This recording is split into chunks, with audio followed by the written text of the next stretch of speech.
This is The Space Shot, episode 48 for July 1st, 2017. Cassini, Huygens.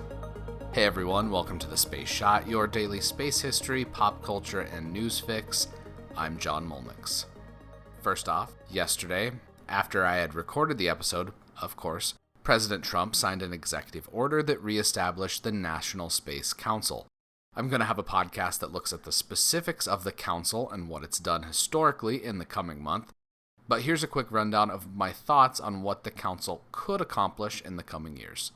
Vice President Pence will head up this council, as have other vice presidents.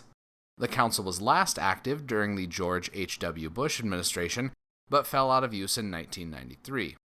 How effective the council is at driving policy change will be shown in the coming months. My hope is that the interests of old and new space companies are equally represented. Prioritizing certain space programs to benefit a particular state or special interest group, even if those programs aren't economically sound, is one of the many ways that the council could end up harming the American spaceflight community. Conversely, pursuing options that allow private sector companies like Blue Origin and SpaceX to continue disrupting the launch market would help drive innovation on the final frontier, which would ultimately lower the cost of access to space for both commercial and government parties. The second news item for today, SpaceX is scheduled to launch an expendable version of its Falcon 9 rocket tomorrow from Kennedy Space Center. The expendable version of the Falcon 9 doesn't have landing legs or the sexy new titanium grid fins and will expend all of its fuel during the launch, so there won't be a recovery for the booster tomorrow, but the launch is still cool to watch. Now for this day in space history. On this day in 2004, the Cassini-Huygens mission performed its Saturn Orbit Insertion Burn, or SOI.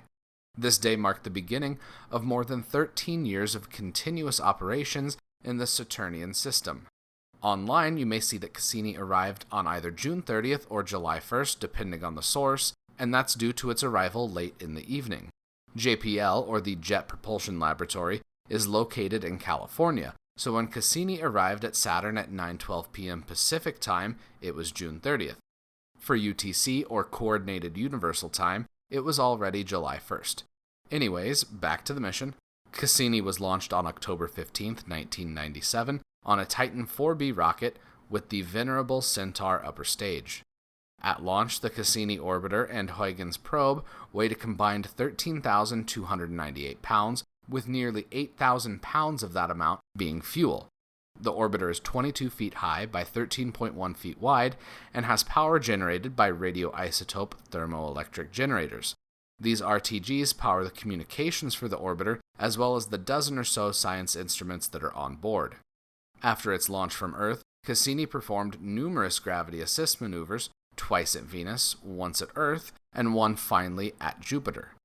Cassini arrived at Saturn after a 6-year, 261-day cruise and started investigating the planet and its moons. Cassini's prime mission started in 2004 and went until 2008, with a mission extension from 2008 until 2010, which was called the Equinox mission. There was also a final mission extension, the Solstice mission, which has lasted from 2010 and will end this September. Cassini's grand journey is coming to an end after nearly 13 years in orbit around Saturn. The amount of scientific data that has been gathered over the life of the orbiter and the brief life of the Huygens lander is staggering. The JPL Cassini mission webpage has lists of the top 10 science highlights for each mission year. There's way too much to go over in one podcast episode here, so I'm picking 2 of my favorites. I'll link to the rest in the show notes. The detection of a global ocean beneath Enceladus's icy crust is something I find incredibly fascinating.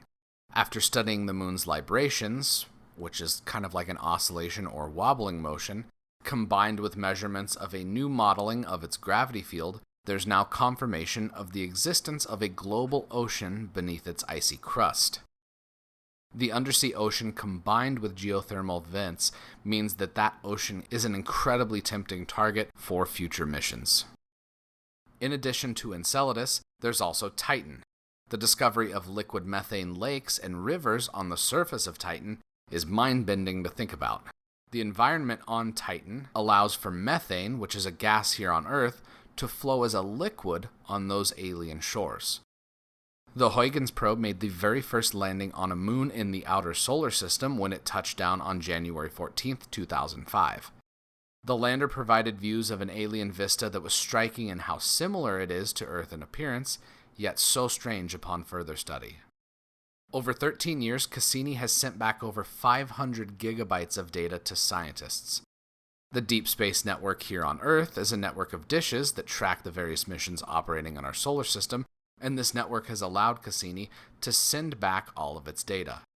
After years of mission extensions, thanks to the incredible longevity of this spacecraft, its journey is finally coming to an end.